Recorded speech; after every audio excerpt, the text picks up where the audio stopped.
Donc, on va reprendre avec une table ronde autour des imaginaires, en fait. Déconstruire les imaginaires du plastique et essayer d'ouvrir vers de nouvelles représentations, nouveaux imaginaires. Et donc, on est pas mal. Donc, je vais essayer de tous vous présenter dans le bon ordre. Donc, il y a Jeanne Guien, qui est philosophe. Et je vais juste... je ne voudrais pas me tromper, je voudrais dire des choses un peu précises. On est dans un moment de digestion. Donc, Jeanne, tu as consacré ta thèse à l'obsolescence programmée et tu es spécialiste de l'histoire des produits jetables. C'est bien ça ? Voilà, nous avons Boris Masseron de Surfrider qui est là et qui, lui, est responsable de l'Art Campus pour Surfrider Foundation Europe. Et puis, nous avons les deux lauréats de la première saison du Mas Baudran, donc un plasticien et un designer. Non, c'est pas ça ? Il y a écrit là, non ? Non, t'es artiste. Ouais, il y a écrit artiste. C'est mieux ? Ah oui, mais justement, c'est intéressant, c'est cette idée du plasticien et de la matière plastique. Olivier Miyagou et Antoine Boudin. Et puis nous avons Capucine Dupuis, qui est autrice de bandes dessinées dédiées à l'environnement, et Maria Fenders, qui est curatrice. Voilà.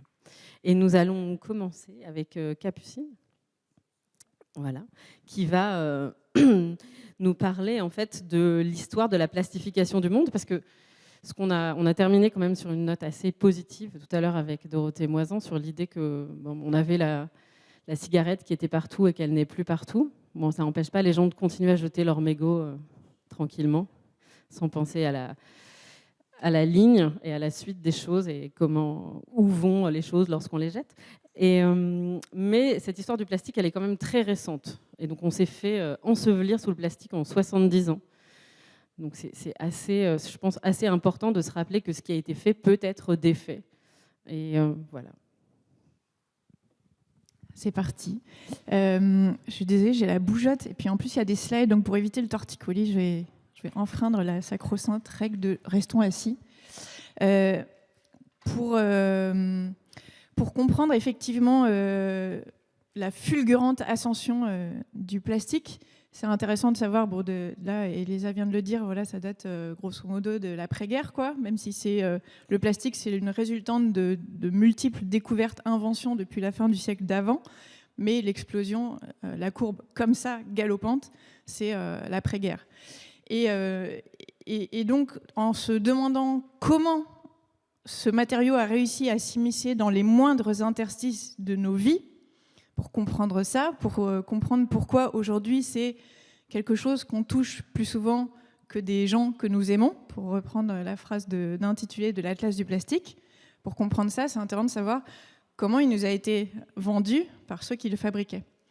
Et donc pour ça, on peut passer la slide, pour ça, c'est de se demander, même juste après, voilà, comment il faisait avant. Moi, je me suis plongée et je suis restée assez scotchée devant ces vieilles publicités, entre autres de Dow Chemicals, qui était un des gros mastodontes voilà, qui nous ont bien arrosés, prendre des vieilles pubs et qui sont vraiment aussi drôles que édifiantes. Donc vous prenez ça, par exemple, voilà, c'est The Age of Plastic, et vous avez d'un côté, limite, l'Australopithèque qui est encore à l'âge de pierre, et puis de l'autre côté, vous avez la merveilleuse Post-War Home, où vous avez tout qui est en plastique, et où la ménagère, elle a une vie tellement cool, tellement facile grâce au plastique, que quand même, elle est en robe longue. Donc, sous-entendu, t'as pas de tâches ménagères, t'as pas de trucs relous. Et en plus, elle peut passer des coups de fil avec ses copains. On voit sur une autre publicité, on voit là, elle est en train de passer des coups de fil. Donc, c'est vraiment la vie tranquille. Un autre exemple que j'ai adoré, c'est la slide d'après, Tupperware. Tupperware, empire du plastique. Et là, vous avez cette pub, Declare, Women of America, Declare Your Independence. C'est-à-dire qu'on ne te vend pas une boîte si jolie et si colorée et si joyeuse soit-elle, si légère, avec tous les avantages, on ne te vend pas une boîte. En fait, on te vend la liberté, on te vend l'émancipation, on te vend le patriotisme. Enfin, tu as un kit, mais c'est royal. Alors, vous n'arrivez pas à lire, mais grosso modo, on te dit que ta vie, elle va être wonderful, parce que tu vas pouvoir stocker la nourriture, les repas que tu prépares pour ta famille en bonne ménagère. Et donc en fait, au lieu de passer 3 fois par jour en cuisine 1 heure, tu vas passer 3 heures une fois, je me mélange les pinceaux, mais tu pourras stocker et donc tu vas libérer du temps pour t'émanciper, passer du temps avec tes copines, etc. Un autre exemple, mais il y en a plein, mais on va la passer rapidement. Là, j'aime beaucoup parce que c'est vraiment le petit bébé avec son assiette en styron, son gobelet, le lait généreux qui coule. Et donc implicitement, l'image, elle va droit au cerveau. On se dit le plastique, c'est safe, puisque on enfile au bébé pour se nourrir. Et en même temps, on associe le symbole avec le slogan du businessman, parce que dans le petit speech, on vous dit qu'en gros, pour qu'il devienne un bon businessman, il faut lui donner du styrone dès le début. Autre exemple, c'est magique, crystal clear, t'enveloppes tout, tu protèges, voilà. Et là, on commence à bifurquer vers... Alors le plastique, c'était coloré, c'était doux, c'était magique, ça te rendait la vie facile. Et en plus, on commence à glisser vers le jetable. Le jetable, c'est écrit noir sur blanc, t'as plus à faire la vaisselle, t'as plus à t'encombrer de ça, tu vas juste jeter. Magique. Voilà. Et en plus, c'est la vie familiale, voilà.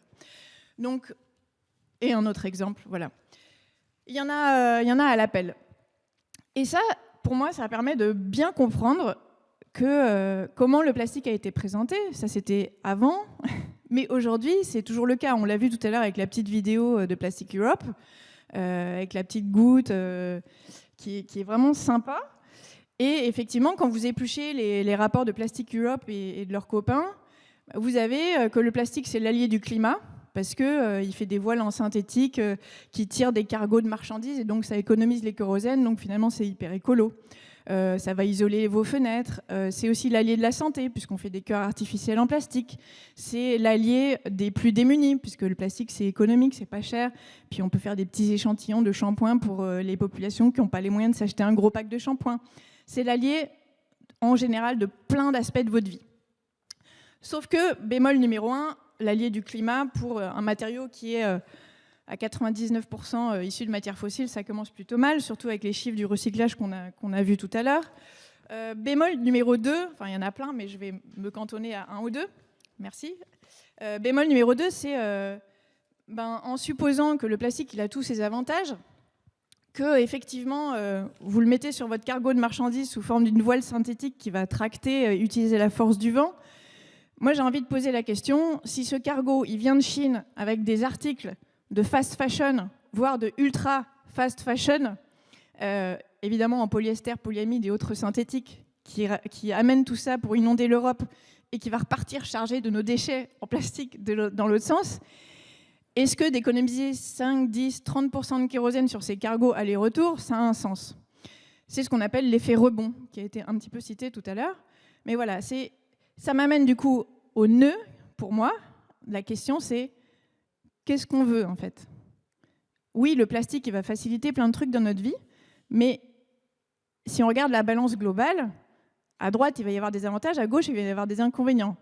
Par exemple, si je reprends la ménagère, oui, sa vie, elle est facilitée par le plastique, parce qu'elle prend, elle consomme, elle jette, parce qu'elle n'a pas besoin de laver, parce qu'elle s'habille de façon beaucoup plus pratique, il n'y a pas besoin de repasser, tout est moins cher, etc.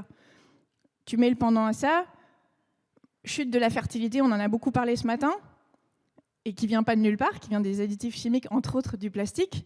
Division par 2 du nombre de spermatozoïdes du côté masculin, plein de problèmes de hormonaux chez tout le monde, des cancers qui sont liés à ça. Est-ce que vraiment c'est ça le progrès? Est-ce que le progrès c'est de transformer nos pelouses en herbes naturelles, en synthétiques, parce que ça évite de tondre, ça évite de devoir attendre l'été pour pouvoir jouer, parce que tu peux jouer en hiver, quand il neige, quand il pleut, voilà. Et à côté de ça, tu vois les ados, c'est beaucoup des ados qui jouent là-dedans, qui se tapent des inflammations, pour ne pas dire plus, des leucémies, etc. Parce qu'en fait, les terrains synthétiques, ils sont avec des petits granulés qui sont souvent à base de pneus recyclés, qui sont bourrés d'hydrocarbures, métaux lourds et compagnie.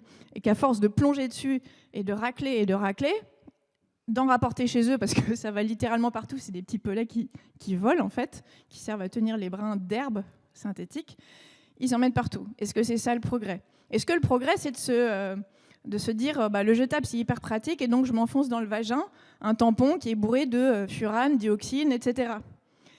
Donc c'est redéfinir le progrès. Et derrière ça, c'est une bataille d'imaginaire. Voilà, d'où l'importance de la question de cette table ronde, c'est qu'est-ce que je veux comme société? Et je reprendrai les mots de Françoise Sagan, parce que je trouve qu'ils résonnent pas mal, sur qu'est-ce qu'on veut et combien ça coûte de modifier la trajectoire. Elle écrivait « Il n'y a pas d'âge pour réapprendre à vivre ».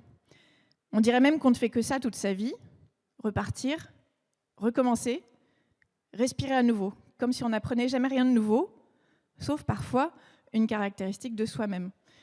Et pour moi, le plastique, c'est un super terrain d'expérimentation de ça et de choix de plein de facettes de nos vies. Voilà, en gros. Merci beaucoup. Et donc, Jeanne, tu veux poursuivre dans l'idée du rôle du marketing dans les imaginaires du plastique jetable?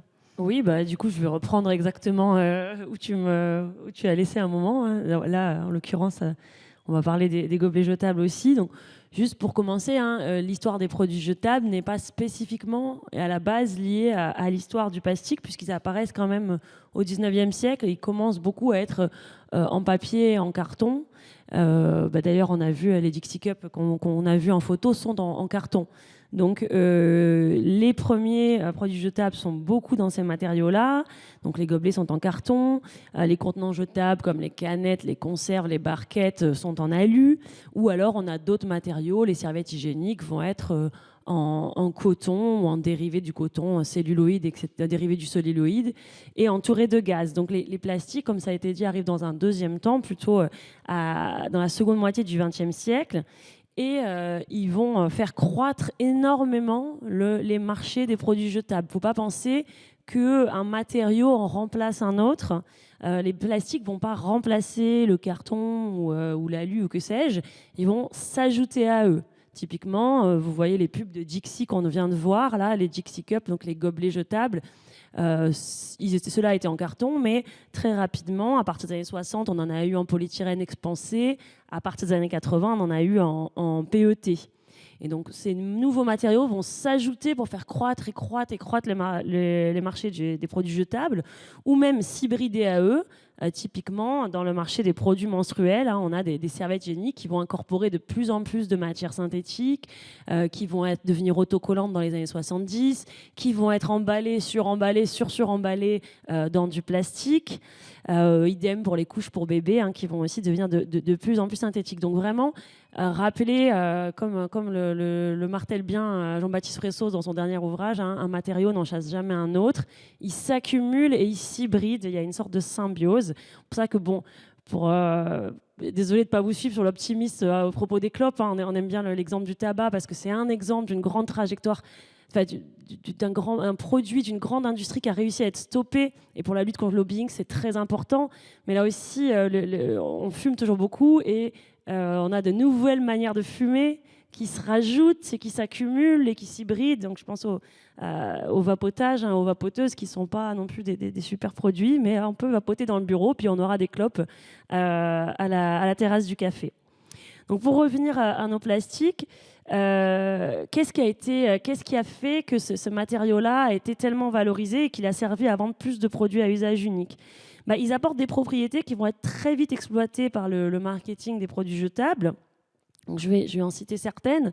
L'étanchéité, la résistance à la chaleur, c'est tout l'enjeu du développement des bouteilles jetables dans les années 70.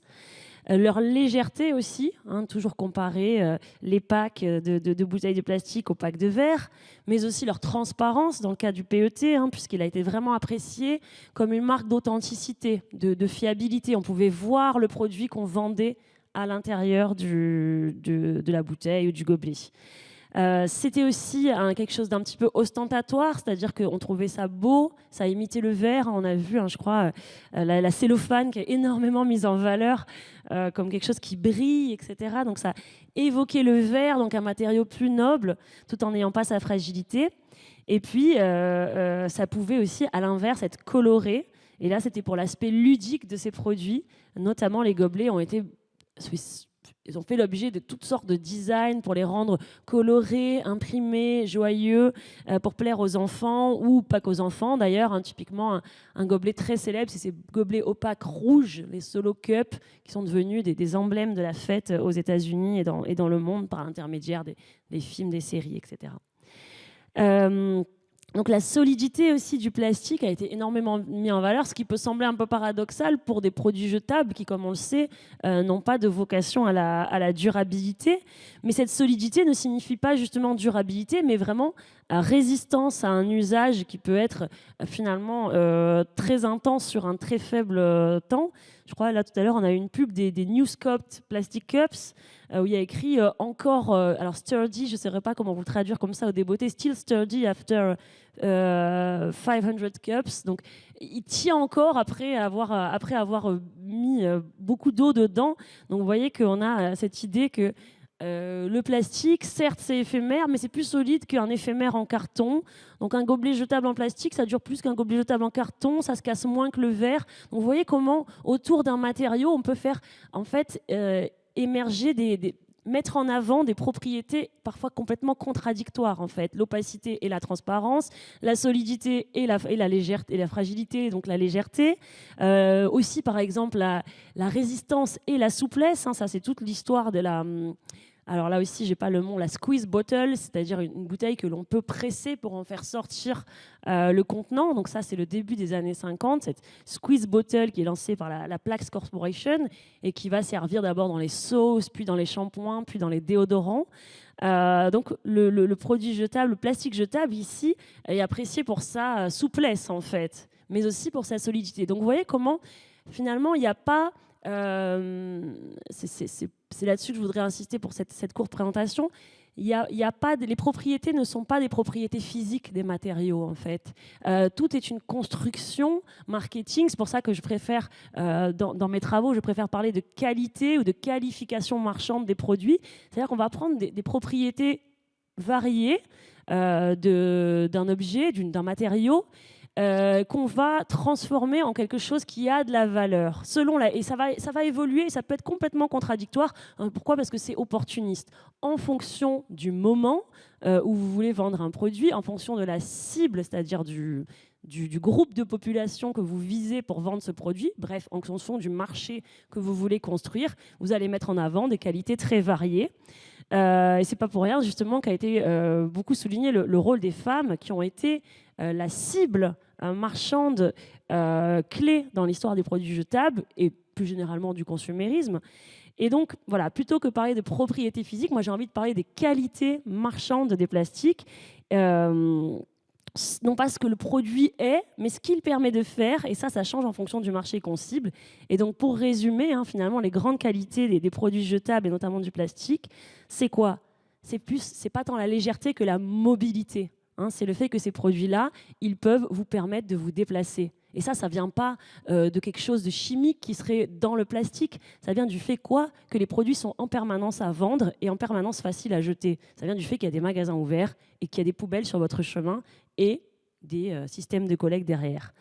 Donc la mobilité, la propreté, avec cette promesse du renouvellement du jetable qui est toujours neuf, donc qui est toujours propre. J'ai beaucoup aimé ce qu'on a dit ce matin sur la toxicité du neuf, puisqu'évidemment la propreté ici change de sens. Ce qui est neuf serait propre parce que ça n'a pas été utilisé, mais c'est toxique. Donc il y a de la saleté non toxique et il y a de la propreté toxique. Donc on peut débattre longtemps sur qu'est-ce qui est sale, qu'est-ce qui est propre. Donc mobilité, propreté, individualité, cette promesse de quelque chose qui est toujours neuf à la fois, donc qui est intact eh bien, c'est quelque chose qui est personnel, qui est bien à vous et qui ne sera jamais à personne. Et puis, dernier point très important, la facilité. C'est un mot qui ne convient pas très bien parce qu'il n'y a pas de substantif en français pour dire la praticité, mais le mot pratique, l'adjectif pratique revient sans cesse. Convenient en anglais, pratique en français, sans cesse revenu dans le marketing des produits jetables. Et ça, c'est l'idée d'une facilité d'usage qui a beaucoup récupéré l'argumentaire féministe. Là aussi, vous voyez bien que ce n'est pas tant des propriétés physiques qu'un état socio-culturel de la population visée. On récupère un argumentaire féministe pour prétendre libérer les femmes. Donc j'ai beaucoup aimé aussi ce qu'on a vu là sur Tupperware, New Freedom. Ça, c'est permanent dans le marketing des produits jetables. Et ça va être mon dernier message. C'est vraiment quelque chose qu'il faut démystifier. Moi, je suis sans cesse confrontée, quand je fais des présentations sur les produits menstruels, à l'idée que eh bien, c'est bien facile de dire ça, mais moi, je n'ai pas envie de revenir à laver mes linges menstruels, etc. Comme si les entreprises vendeuses de produits jetables avaient effectivement fait disparaître le travail d'entretien. C'est ça la promesse des produits jetables. Vous allez acheter et jeter, vous n'aurez pas à entretenir. On peut définir d'ailleurs un produit jetable comme quelque chose qui ne peut pas être entretenu. Parce que l'usage unique, c'est pas tout à fait juste, parce que vous avez des produits qui durent quelques secondes, je sais pas, une allumette par exemple, et puis vous en avez qui peuvent durer un certain nombre d'usages. Si vous prenez un stylo Bic ou tous les produits Bic, en fait, vont vous dire, par exemple, un briquet 5000 flammes. Donc, on ne peut pas mesurer en temps, à proprement parler, en unité de mesure du temps. Ce qui est définitoire des produits jetables, c'est l'impossibilité d'entretenir. Vous ne pouvez pas recharger un stylo ou un briquet. Si vous passez une barquette en plastique ou une assiette à la machine à laver, elle va fondre. Donc, impossibilité d'entretenir ces objets. Et donc, la grande promesse, ça a été de libérer les consommateurs, mais surtout les consommatrices, puisque c'était elles les principales travailleuses domestiques, du travail d'entretien. Et ce qu'il faut bien voir, c'est que ce travail-là n'a jamais disparu. Il a été délégué à qui ? Aux personnes, aux ouvriers, aux ouvrières qui produisent et reproduisent ces objets, et aux travailleurs et travailleuses des déchets qui passent leur temps à les collecter, à essayer de les traiter, et qui évidemment ne peuvent pas réussir cette prouesse que serait de traiter tous ces déchets. Donc ce travail ne disparaît pas, il est délégué et par là même il est invisibilisé. On a ce fétichisme de la marchandise, l'idée qu'on ne voit pas les rapports de force qu'il y a derrière, les rapports de production et de gestion des déchets qu'il y a derrière une marchandise. Donc vraiment ne jamais croire que ce travail disparaît, toujours penser qu'il est délégué, qu'il est invisibilisé derrière les produits jetables, et que donc il y a quand même des enjeux sociaux derrière la délégation de ce travail, aussi des enjeux de genre bien sûr. Par ailleurs, défendre l'idée qu'on réutilise et que donc on refait du travail d'entretien, ça ne veut pas forcément dire revenir en arrière, évidemment.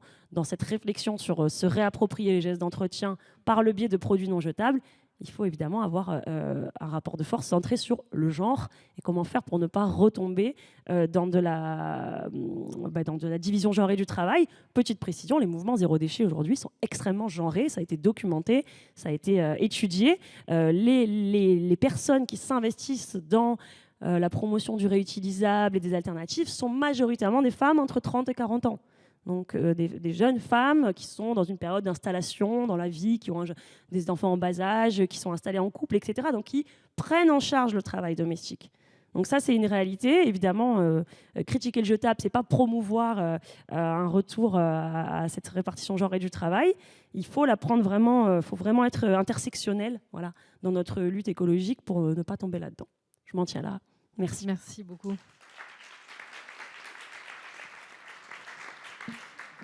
Mais on viendra plus tard, et moi ça me fait penser à la question du soin. Donc, du coup, jeter, c'est ne plus prendre soin, et donc comment on remet le soin à une place centrale dans le monde qu'on veut. Mais pour l'instant, je vais donner la parole à Maria, qui va nous parler de l'histoire de la plastification de nos désirs, on peut dire ça comme ça ? Ou nos désirs du plastique. Oui, à l'envers, nos désirs du plastique. Alors évidemment, en ayant travaillé dans l'art et la culture, j'avais toujours du mal avec ce mot plastique. On rigolait aux Beaux-Arts, on disait, ben voilà, on travaille du plastique, qu'est-ce qui se passe ? Mais quand on regarde la matière avec laquelle on travaille, évidemment la peinture c'est du plastique. La plupart des sculptures qu'on fait utilisent ou des moules en plastique ou des bases de plastique. La photographie, de toute façon, c'est du plastique. Et l'art numérique, c'est du plastique. Donc, c'est véritablement les arts plastiques avec lesquels on travaille quotidiennement. C'est nos matières. Et après, évidemment, en étant quelqu'un des années 60, né en 59, j'avais le rêve et l'amour de cette ambiance plastique. En fait, on allait sur la Lune, des formes galbées, de la couleur, des formes magnifiques qu'on a encore en vintage aujourd'hui. En fait, c'est notre esthétique, c'est l'esthétique de notre époque. Next. Et aussi, il y avait une forme d'utopie. Quand on pense à MIT, House of the Future, Tomorrowland, Disney World, tout ça, c'est ECPAT, c'était le monde parfait de demain. Next. Et évidemment, dans les arts plastiques, le pop art nous a donné un chemin devant. Évidemment, quand on voit tout ce que Philippe Starck a produit, c'est vraiment l'hommage à ce vintage époque magnifique de la couleur. Next. Et on l'utilise aussi. Bon, c'est vrai que les expositions, toute forme d'art, c'est l'aspect le plus polluant de nos métiers. C'est-à-dire jamais on réutilise les décors. Ça, c'est une expo de Joe Colombo, qui est mon designer préféré, où le plastique domine ce magnifique intérieur du XVIIe à Milan, et qui montre sa force dans sa modernité, mais pas uniquement sa modernité. Il faut imaginer que le plastique, next, était aussi la démocratisation de ce qui était beau, next. Et puis, ce modèle de cette maison qu'on adore encore aujourd'hui, qui est un peu dans les images que vous avez montrées, un jour, j'ai appris, next, que c'était quand même Monsanto qui a fait cette maison. Donc, l'arrivée de Monsanto dans le plastique continue après avec tout ce qu'on connaît, le monde des fertilisateurs, vraiment l'apocalypse écologique, mais avec une si grande beauté. Ça, c'est une maison qui était modèle à Disney World. Disney, en fait, il n'a jamais vu Disney World. Il est mort avant que ça ouvre. Mais c'était son rêve de voir cette modernité. Next. Et mon autre grand amour pour le plastique, c'était au moment donné où je vais à Berlin dans les années 80, next, et je découvre ces objets. En fait, ça, c'est les objets qui ont été faits en Allemagne de l'Est. En Allemagne de l'Est, il y avait une grande production de toutes sortes de formes plastiques pour le peuple, pour que le peuple puisse avoir du design exceptionnel. Tous les gens qui ont vécu à Berlin à l'époque avaient ce cocotier bleu, mais un mois plus tard, dans le même magasin, il y avait un cocotier jaune ou un cocotier rose. Donc, c'est nos images d'Épinal de ce qu'on considérait beau. Next. Et évidemment, c'est d'une façon très sournoise des images de guerre. En fait, on est maintenant en guerre, mais on ne sait pas avec quoi. En fait, on est en guerre avec quelque chose qui est polluant, mais qui était démocratique. On est en guerre avec l'idée du futur, parce qu'on n'a plus d'images d'Épinal du futur. Avant, ces images magnifiques, c'était quand même des images du futur. Next. Donc, dernièrement, j'ai été appelé par le musée du pétrole en Arabie Saoudite, qui m'ont proposé de regarder ce qu'ils allaient faire là-bas. Next. Cette image est le musée du pétrole. Le musée du pétrole se situe dans le ministère du pétrole. En fait, mais une proposition incroyable, quand même, quand on imagine qu'il va y avoir un musée de pétrole. Là, on parle du pétrole. Ça, c'est le bâtiment de Zaha Hadid qui, pour moi, me comble complètement dans mon image du futur. En fait, un futur à venir. Next. Mais évidemment, il y a même une installation sur le plastique. En fait, le bonheur et la beauté du plastique. Next. Et avec Joe Colombo, en fait, celui qui était mon idole de design. Next.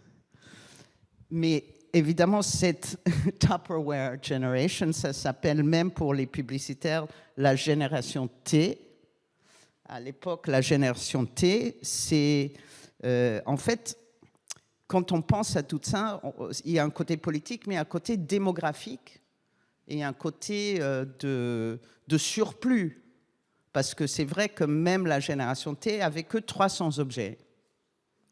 Une étude dernièrement faite par le Los Angeles Times montre qu'une maison américaine a 300 000 objets. Donc, ce n'est pas une question d'utilisation, c'est une question de surcroît, de surutilisation, des choses qu'on n'arrive plus à vivre sans. J'ai une copine qui me dit c'est des attrape-poussières. En fait, tout ce qui attrape la poussière, il faut le jeter tout de suite. Parce qu'on doit normalement arriver à 100 objets par personne. Donc, c'est quoi les objets auxquels on tient? À ce moment-là, peut-être ces objets pourront être en plastique, s'ils sont durables.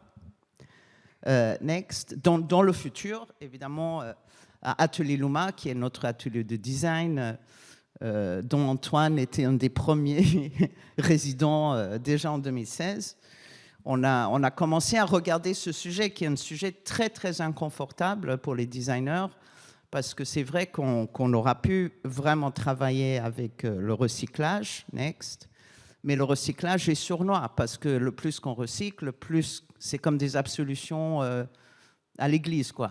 Hein, on dit, ben, mais moi je recycle, donc c'est bon, je vais au paradis. Donc c'était la complication, c'était avec quoi on peut travailler. On a eu beaucoup de chance, on a travaillé avec beaucoup de designers hollandais qui avaient déjà commencé à penser à ces questions. Et nous, on a commencé à travailler avec les algues, les microalgues, qui ont une propriété plastique.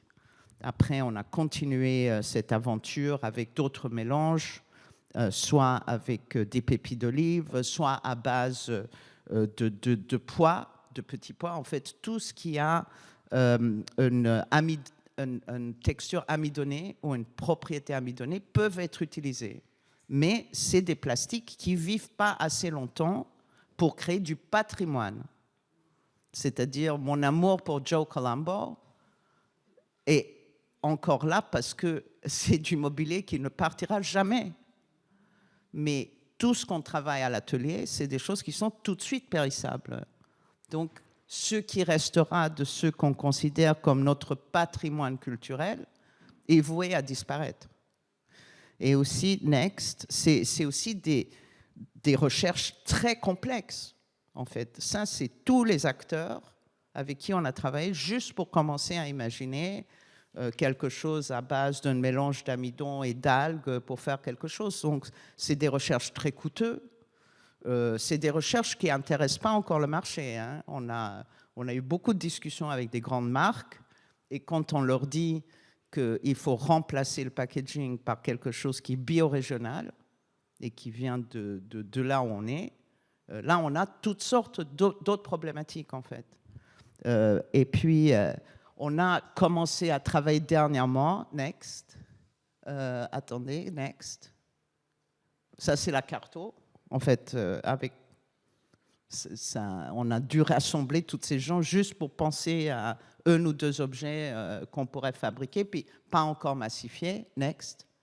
Et là, on est peut-être sur quelque chose qui a différents mélanges, évidemment, entre la spiruline, en fait, ça c'est le côté algues, des couleurs végétales, des extraits végétals pour véritablement aller vers une forme de remplacement. Et ça, c'est le dernier projet sur lequel on travaille, qui est du rotomodeling, qui est assez important parce que tout ce qui est boé, tout ce qui va dans la mer est fait en rotomodeling. C'est une façon de façonner le plastique qui est assez complexe. Cette version-là, on l'a montrée à Milan, et ça, c'est non compostable parce qu'à l'intérieur, il y a aussi du recyclage. Mais la prochaine version sur laquelle on est en train de travailler est plutôt plus près à ça. Ça, c'est une entreprise à côté de chez nous, Eranova, qui travaille sur tout ce qui est biopolymère à base de algues et qu'il traite à la fin avec les pellets qu'on utilise tout simplement pour remplacer, dans une façon très industrielle, les pellets du plastique. Donc, c'est peut-être ça, les formules qu'on imagine demain. Puis, il y a plein d'autres propositions, mais nous, on est à peu près là maintenant. Merci beaucoup.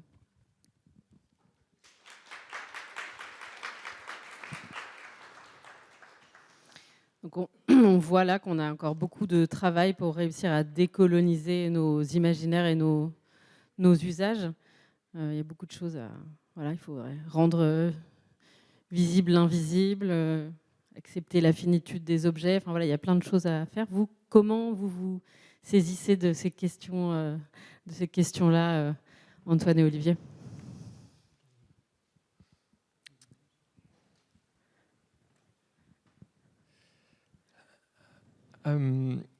Alors, beaucoup de choses ont été dites ce matin et que je vous invite à garder en mémoire et en arrière-plan de tous ces échanges qui continuent cet après-midi. Notre mission qu'on va avoir avec Olivier au MAS Baudran cette année, jusqu'au mois d'août, elle est bien entendu de proposer une solution artistique, peut-être / de design, mais elle est aussi, et ça a commencé à être fait ce matin, de déconstruire des imaginaires et d'en inventer de nouveaux. Et ça, je pense que c'est essentiel, on l'a beaucoup dit, et je me rends compte aussi avec le petit recul que j'ai sur ma petite carrière que finalement je l'ai fait assez spontanément depuis mon diplôme, que j'ai eu en 2008. Et en fait, en 2009, j'ai participé à un concours de design à la Villanoye hier, que j'ai eu la chance de remporter. Enfin, peut-être c'était pas de la chance, c'était du travail, on va dire. Et rapidement, on obtient une résidence, un peu comme celle que je vais avoir au MAS Baudran. Et j'habitais Paris à l'époque. Et en fait, j'étais invité à venir autant que possible dans cette Villanoye, qui est d'ailleurs une architecture moderne avec tout ce qu'on connaît du modernisme, et je ne vais pas développer ça, mais il y a plein d'aspects qui se rejoignent avec les sujets qu'on soulève aujourd'hui. Et en fait, les chambres des résidents sont sur les parties hautes de la villa, et en fait, il y a une petite porte qui d'ailleurs est surnommée la porte des nains, parce qu'elle est petite, et par la porte des nains, on a accès à la colline qui entoure la Villanoye, puisque la Villanoye est une des dernières maisons de l'espace urbain de la ville. Et on accède à cette colline, qui bien entendu a été modifié par des décennies et voire des millénaires d'action des hommes et des femmes. Et donc cette colline en fait est devenue ma matériothèque. Elle est devenue mon grenier, elle est devenue mon atelier. Et cette matériothèque, en fait, je quittais le matin ma chambre de résident pour aller récolter, observer et rapatrier différents matériaux. Et très rapidement, je me suis rendu compte que, comme sans doute énormément d'humains l'ont vu depuis la nuit des temps, la nature nous offre des merveilles. Et parmi ces merveilles, j'ai pu identifier tout un tas de plantes. Et j'ai proposé une première exposition un an plus tard avec beaucoup d'objets finalement biosourcés.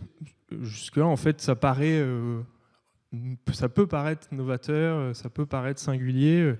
On est en 2009 à l'époque. Aujourd'hui, c'est des choses dont on entend complètement parler et qui gravitent et qui habitent le monde du design. En 2009, on n'était pas des milliers de designers à penser comme ça, puisque dans ma formation, encore en 2008, on me parlait de la puissance de l'industrie, la merveille d'une presse à injecter, etc. Donc, un peu à la manière d'un scout qui transforme à coups de canif de la matière, j'ai finalement proposé une famille d'objets un peu comme ça, qui s'intéressait donc aux ressources d'un territoire et au savoir-faire des personnes aussi, parce que je me suis connecté avec des petites entreprises ou des artisanats. J'essaie d'aller vite, je ne me rends pas compte de l'horloge, je suis bavard, mais parmi ces matériaux est arrivé un matériau très important qui s'appelle la canne de Provence. La canne de Provence, c'est un peu une appropriation, puisqu'en fait, son nom latin, c'est Arundo Donax, et cette canne, elle n'est pas nécessairement de Provence, elle serait plutôt arrivée d'Afghanistan, ou en tout cas des confins de la Méditerranée, voire de l'Eurasie, comme ça, quelque part entre l'Asie et nous. Et elle a migré au gré des mouvements des peuples qui l'ont fait voyager avec elle. Elle était tantôt cravache de cavalier, tantôt calame d'écriture. Donc elle porte aussi en elle tous ces textes chargés d'histoire et qui sont sans doute aussi parmi les fondements de nos civilisations et de nos croyances. Donc c'est une très belle plante qui a un récit extraordinaire, qui a énormément de choses à nous révéler. Et elle est arrivée jusqu'à nous. Elle est arrivée jusqu'à nous au milieu du XXe siècle.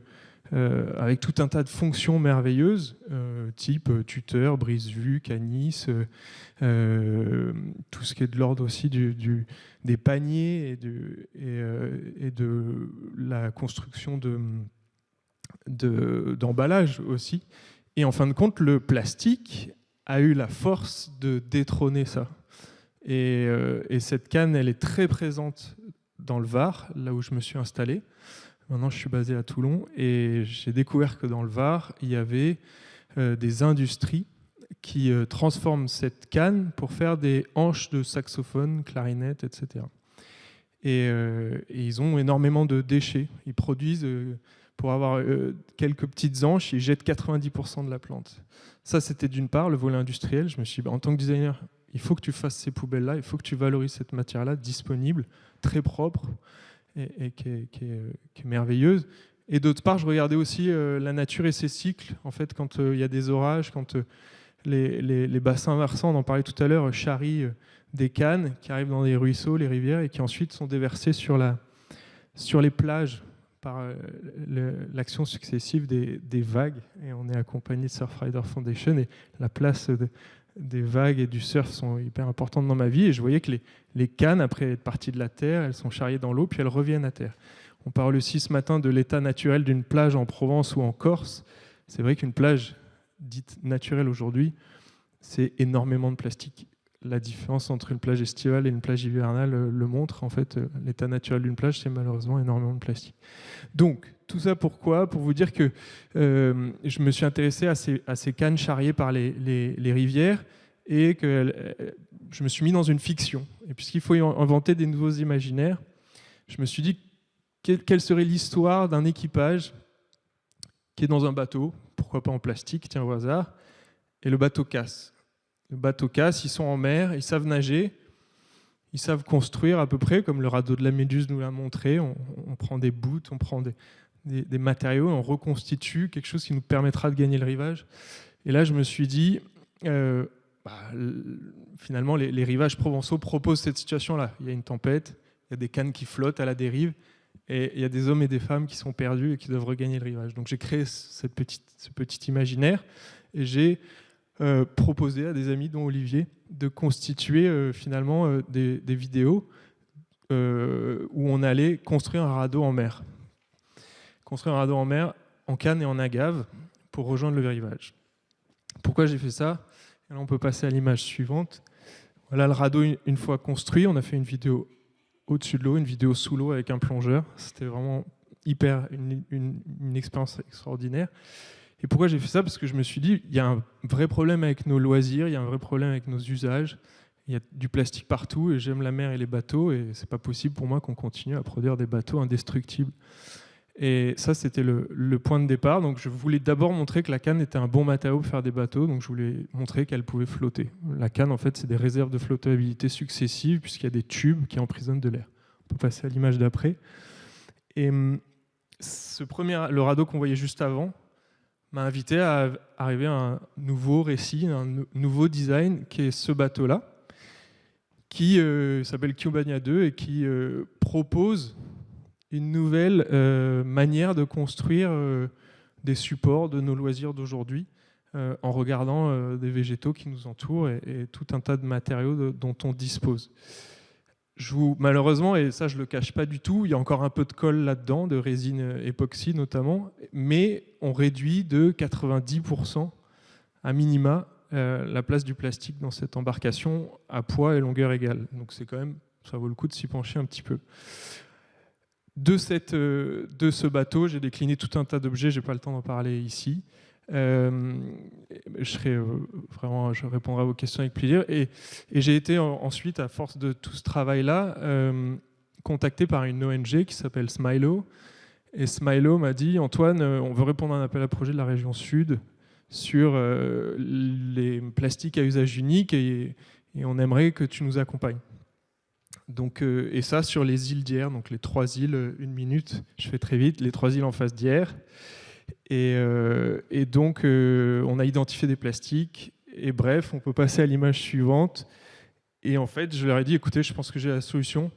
Et on s'est appuyé finalement sur le plastique pour montrer qu'on pouvait faire un objet que j'ai appelé la canne à couvert et révéler dans un tube les couverts nécessaires à un usage pour un repas nomade à emporter. 2 choses importantes à dire, c'est que ces couverts, ils ne remplacent pas 1 pour 1. L'idée, c'est qu'il y ait 5 en plastique ou 10 en plastique ou 100 en plastique pour une canne à couvert. Ça, c'est la première chose. Et pourquoi ? Parce que la canne à couvert est réutilisable et lavable.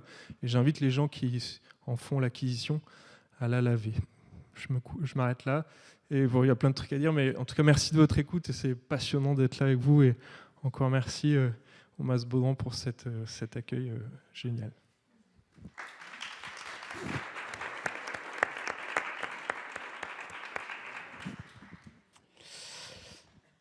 Bonjour. Alors moi, je vais essayer d'aller vite. Ça y est, ça marche, ouais. Pour rattraper un peu le temps. Alors moi, ma position en tant qu'artiste et la manière dont j'essaye de réinventer, ça part de plusieurs principes. Le premier, c'est d'abord le territoire. J'ai fait le choix, après mes études, de m'installer dans une petite commune du bord de mer, dans le Var, dans les années en 2000. Donc à une époque où l'idée du Sud n'était pas du tout à la mode. On est dans un pays centralisé où le système de l'art est parisien. La question était de quoi j'ai besoin pour travailler et comment je veux travailler. Et donc ce territoire me permettait de définir ce travail-là. La mer est importante parce que je fais du surf et que c'est un élément primordial à la condition de vie. Vous avez vu ce matin le morceau que c'est le plastique. Donc il y a des moments quand on travaille sur ces sujets-là, sur la biodiversité, la perte de la biodiversité et la pollution de l'environnement, il y a des moments de déprime. Et les moments de ressources avec la nature sont primordiaux, enfin en tout cas pour moi, peut-être un peu trop sensible. Donc en fait, voilà. Et du coup, ce qui est intéressant avec l'idée du territoire, c'est que le territoire, et si on le prend vraiment tel qu'il est, qu'on définit la zone de travail, il nous donne, un peu comme le dit Antoine, des matériaux. La différence, c'est que moi, j'essaye de me dire que, en fait, je me dis qu'on est dans un moment où il y a beaucoup de déchets, il y a beaucoup de choses qui ne sont pas recyclées, pas recyclables, donc qui finissent, on l'a vu, enfouies ou brûlées. Et du coup, moi, je m'intéresse à ce moment-là. C'est-à-dire que j'essaye, à ma petite échelle, de me dire, bah voilà, en fait, une œuvre d'art, c'est quelque chose qui est un peu arrêté à un endroit. On la met dans un musée, on la met chez des collectionneurs, on la met dans une fondation. Ça bouge plus. Donc, j'essaye de prendre des déchets, de les transformer, et pour stopper ce moment, c'est-à-dire que j'évite que ce petit déchet-là, il soit incinéré ou il soit enfoui.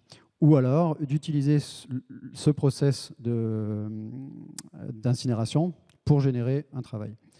Par exemple, la petite pièce que vous voyez là, qui s'appelle Arnaud, qui est un petit personnage. Alors ça, c'est toute une série d'une exposition que j'ai faite pendant Manifesta. J'étais invité par Manifesta pour faire ce projet-là.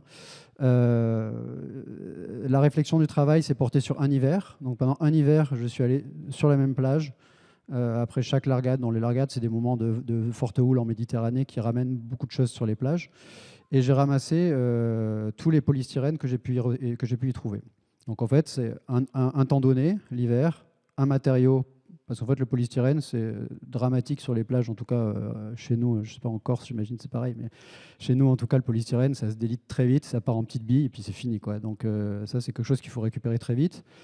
Mais qu'est-ce qu'on en fait ? On le brûle. Donc, quitte à le brûler, déjà l'enlever de la plage, ça c'est la première chose. Et ensuite, la particularité du polystyrène, c'est que quand on le brûle, il disparaît en fumée, donc il pollue, on déplace la pollution ailleurs. Mais du coup, je me suis dit, en art, qu'est-ce qu'on fait? On fait du bronze, on prend un matériau, de la cire, la cire est remplacée par le bronze en fusion, disparaît, et on fait une sculpture. Donc j'ai décidé de faire ce principe-là. Donc j'ai ramassé un stock de polystyrène qui m'a défini le volume que je pouvais faire comme travail. Donc ça a fait une dizaine de petites sculptures. Je ne pouvais pas faire plus. C'était très bien comme ça. Aux abords des plages, j'ai récupéré des morceaux d'aluminium que j'ai trouvés dans les poubelles, hein, des accoudoirs de chaises, une jante. J'ai fait un creuset, donc j'ai fait une fusion d'aluminium et j'ai fait une fonte d'aluminium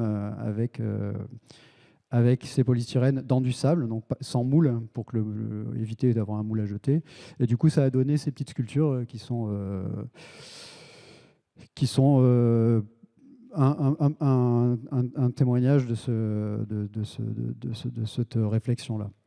En fait, dans mon travail, je vous disais que le surf est important, j'essaye de prendre le principe, alors je vais très vite, le principe qu'en surf, en fait, on fait avec ce qu'on a. Il y a des vagues, vous surfez, il n'y a pas de vagues, vous ne surfez pas. En fait, c'est pareil.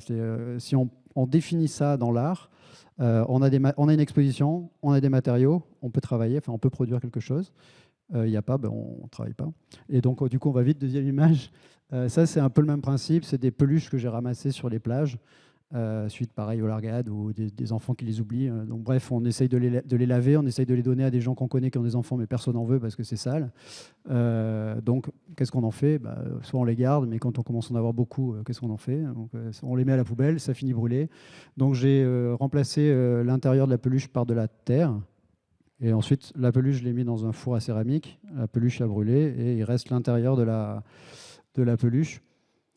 Ensuite, autre image. Et ça, c'est la dernière exposition que j'ai faite. Alors, l'image n'est pas très bonne. Alors là, c'est un nouveau projet que j'ai fait où, en fait, je suis tombé sur un stock de matériaux périmés parce qu'en fait, l'industrie pétrochimique met aussi des dates de péremption sur ses produits chimiques. Donc, en fait, il y a beaucoup de produits qui sont mis à la poubelle et qui sont brûlés. Et donc, je me suis retrouvé avec du silicone, avec de la mousse expansée, avec du scellement chimique.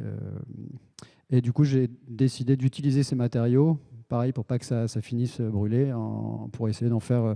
Donc ça, c'est des peintures qui sont donc des cadres qui sont dans la maison dans laquelle j'habite, des objets usuels que j'ai moulés avec du silicone périmé. Et ensuite, j'ai fait une peinture sur ce silicone avec de la peinture périmée et j'ai moulé avec la mousse expansée périmée. Alors c'est comme ça en image, ça ne dit pas grand-chose, mais c'est assez étrange comme objet. Voilà. Merci à vous. Merci beaucoup. Merci, c'est très très beau et je trouve que j'avais pas perçu ça encore, mais à vous deux, vous adressez deux questions qui sont et la question du jetable et la question de la quantité, la productivité en fait, qui sont les deux choses qu'on a besoin. Enfin, il y en a sans doute beaucoup d'autres, mais qui sont très importantes, je pense, à articuler pour nous maintenant au XXIe siècle. Boris, toi, comment, du coup, moi je te poserai la question, c'est comment, à partir de tout ce qu'on s'est dit, comment toi, ce que tu fais, c'est-à-dire unir nos forces, en fait, devant l'ampleur du problème, en fait, c'est comment on fait comprendre, en fait, comment on fait voyager ces idées-là à partir du travail d'activistes et d'artistes ensemble. Merci. Alors nous, on a créé chez Surfrider un dispositif qui s'appelle l'Art Campus. L'idée, c'est comme ce qu'on fait ici, en fait, convoquer différentes compétences pour favoriser des synergies et permettre de créer un nouveau regard sur une problématique. Donc là, c'est la partie du plastique, mais on travaille sur aussi d'autres types d'atteintes à l'environnement. Voilà, donc tout simplement, c'est de ne pas approcher les problématiques de manière dogmatique, de créer du lien, des échanges avec des scientifiques, des juristes, de la pédagogie, pour essayer de d'arriver à quelque chose et pouvoir diffuser cette chose-là.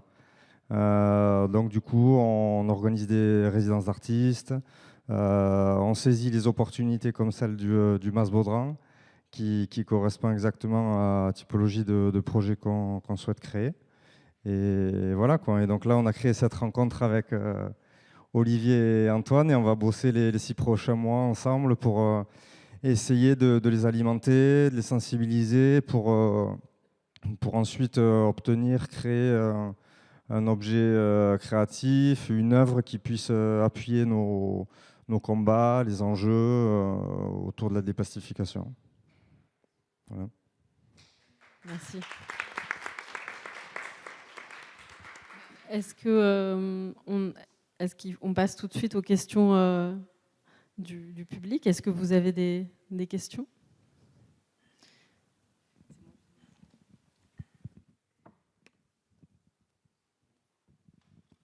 Oui, c'est Dorothée Moisan qui suis partie ce matin sur les lobbies. Moi, ma petite question, et je suis en fait toujours mal à l'aise avec l'art et le plastique, en fait. C'est une vraie question que je vous pose parce que moi, je ne suis pas claire avec ça. Est-ce qu'on peut faire rêver et penser à un autre imaginaire en récupérant du plastique, des déchets plastiques dont on sait qu'ils sont toxiques, en faisant une œuvre d'art? Est-ce que de faire rêver à de nouveaux imaginaires, c'est pas plutôt la solution que...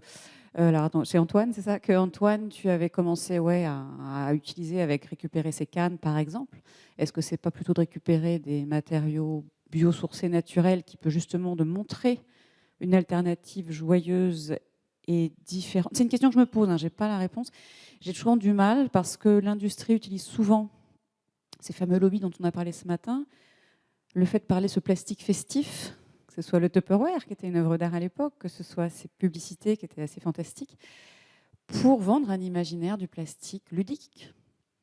Et voilà, donc c'est ma question. Je n'ai pas la réponse. Ouais. Moi, en tout cas, je sais que je suis assez mal à l'aise avec ça. Maintenant, peut-être que c'est un moyen. Alors, c'est une question que je me suis beaucoup posée. La vraie réponse, c'était de ne rien faire du tout.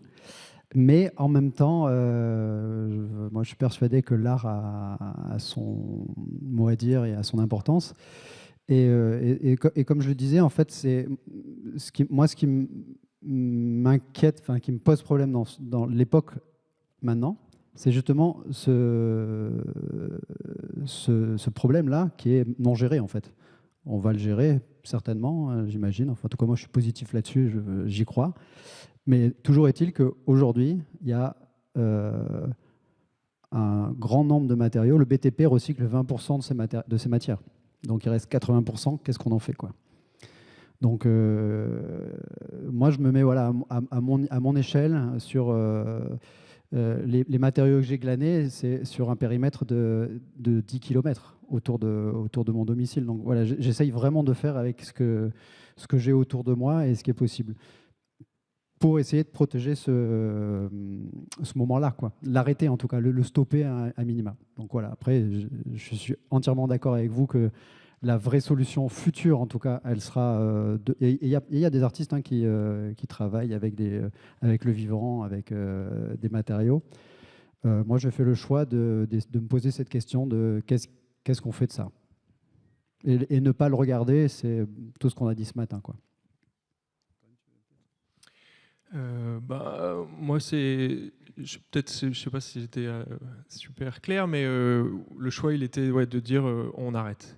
Et je l'ai là, on nous a dit ça, la loi a dit stop, on nous propose ça, qui vient de l'autre bout du monde et dont on ne sait pas plus, qui est aussi chargé en cochonnerie, qui participe sans doute à la déforestation, sans doute fabriqué dans des conditions sociales et sociétales catastrophiques.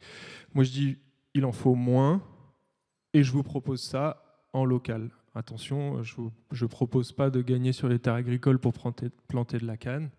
Il y a des projets qui apparaissent comme ça partout, notamment aux États-Unis. Je ne vous propose pas de planter de la canne en Bretagne, bien qu'elle arrivera sans doute avec le réchauffement climatique.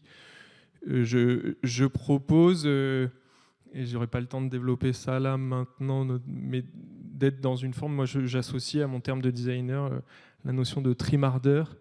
Et j'aime cette idée de travailler en chemin et de réapprendre tout un tas de choses qui sont de l'ordre du troc, de l'ordre des saisons, de l'ordre du temps long et de l'ordre aussi d'une géographie dont on voit les limites.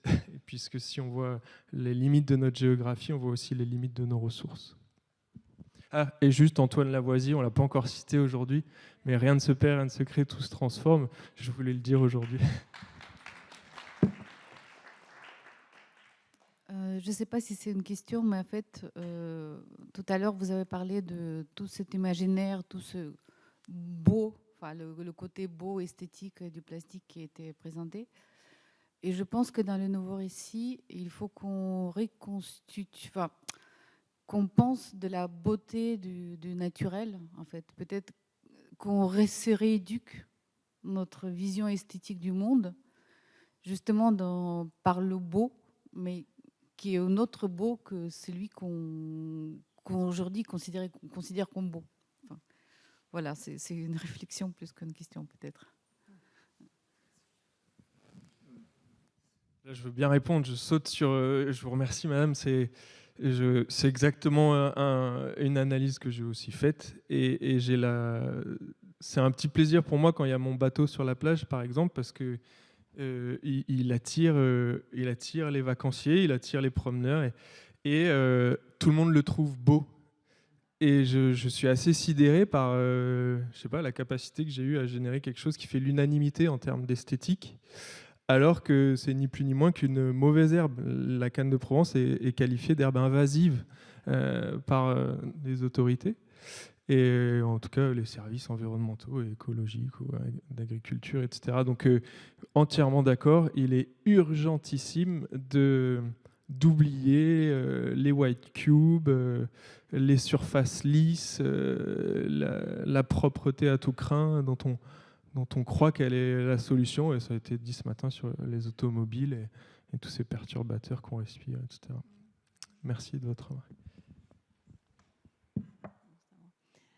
Bon, merci d'abord à toutes toutes et tous de vos présentations.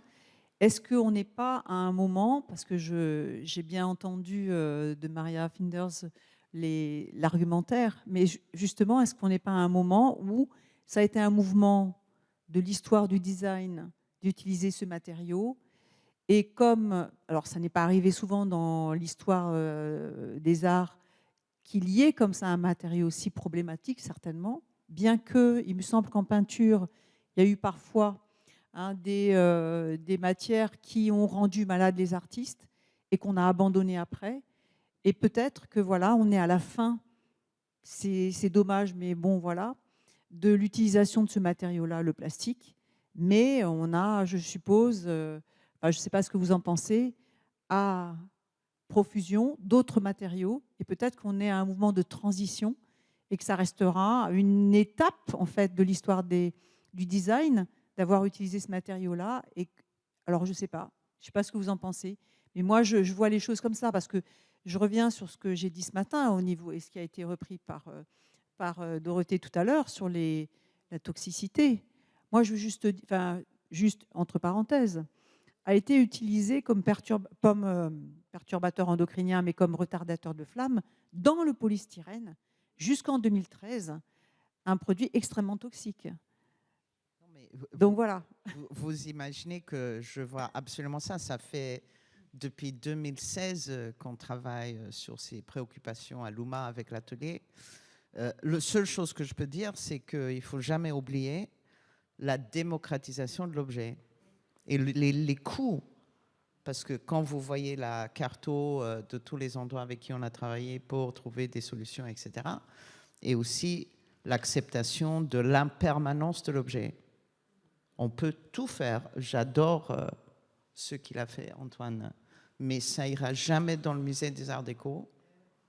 Ça ne pourra pas être donné en héritage à mes enfants. En fait, si, mais je ne pourrai pas le laisser en héritage à mes enfants. Je ne peux pas le faire assurer.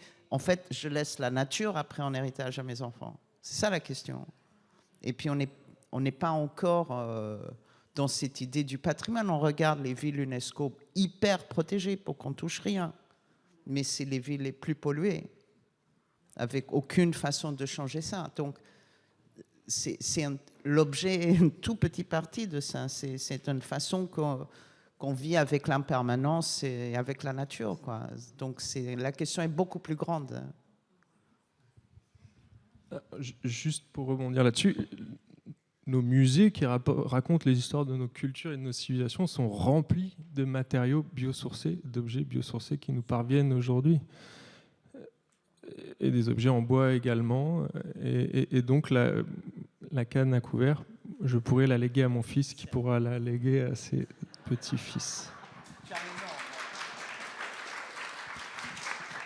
Et peut-être un bon prix chez Sotheby's dans 200 ans. Ou pas, ce serait la grande réussite. Que ce n'est pas le cas.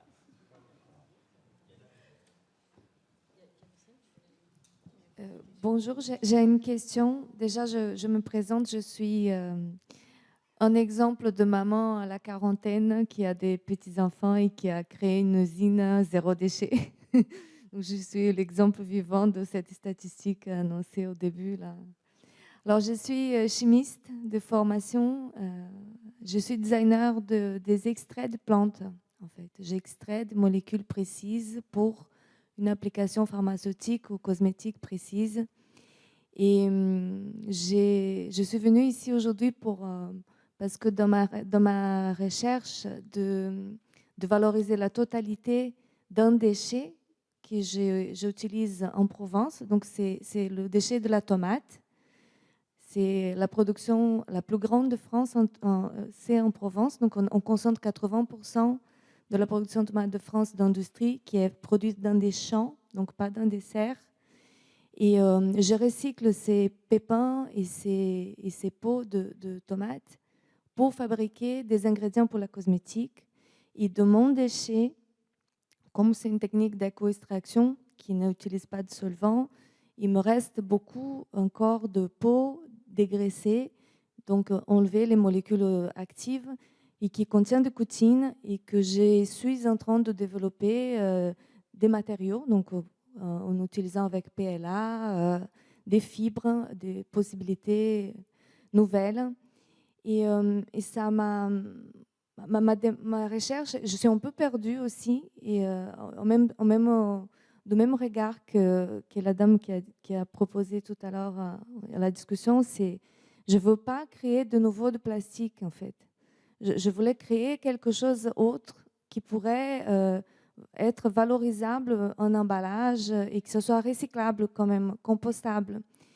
Et je ne suis pas venue ce matin, donc je n'ai pas pu participer de la discussion de ce matin, mais on est confronté avec un tel tas de problématiques autour de remise de ces produits sur le marché à nouveau que l'art, pour moi, vous remplissez tous les rôles qu'il faut parce que vous ouvrez la voie pour une nouvelle application et que de ces petits pas-là, c'est déjà énorme. Donc, moi, je trouve que tout pas, toute activité innovante ouvre quelque chose. Donc, même si on ne va pas révolutionner le tout aujourd'hui, ça viendra. On n'arrive pas à le faire d'un coup. Donc, il faut complémentaire, il faut des choses complémentaires, il faut le faire.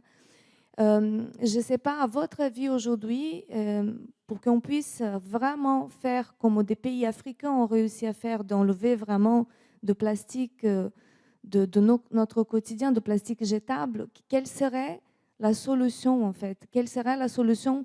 Est-ce qu'elle existe? Est-ce qu'il y a plein de solutions complémentaires? Ou comment est-ce qu'on peut compléter le tout dans le quotidien pour ne pas jeter plus de plastique? Est-ce que vous, en tant que designer, vous avez cette réponse?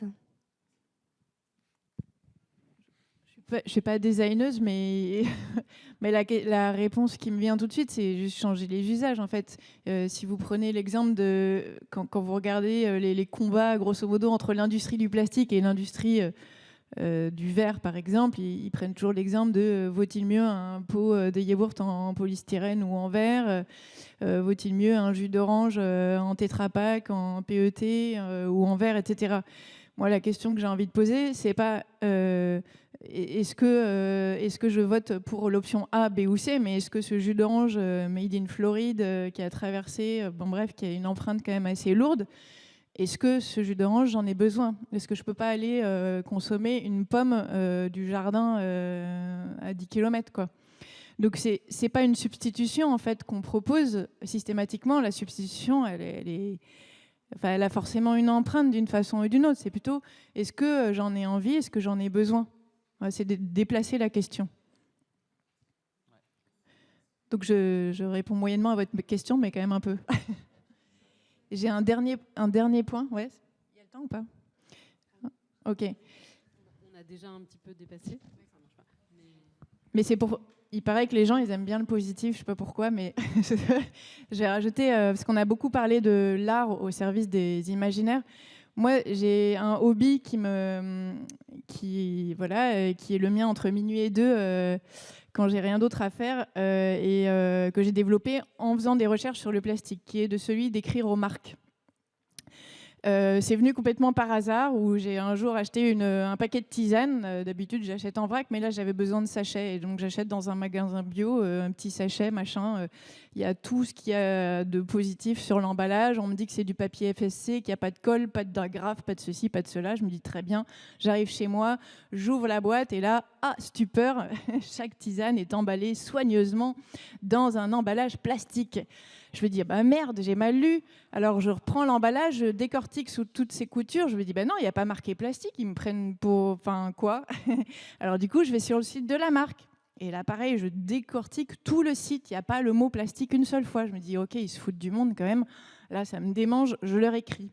Facile aujourd'hui d'écrire aux marques. Vous avez des formulaires, vous avez les réseaux sociaux. Trop facile, en 5 minutes, c'est fait. Stupeur, 12 heures plus tard, j'avais une réponse. Sur mesure, quoi. Je me dis, d'accord, donc la réponse en l'occurrence c'était oui, bien sûr, nous sommes tout à fait conscients de ce que vous dites et tout. Bon, ça doit être une fin de stock que vous avez eue, voilà, mais rassurez-vous, ça va bientôt se résoudre, ça ne sera plus emballé individuellement.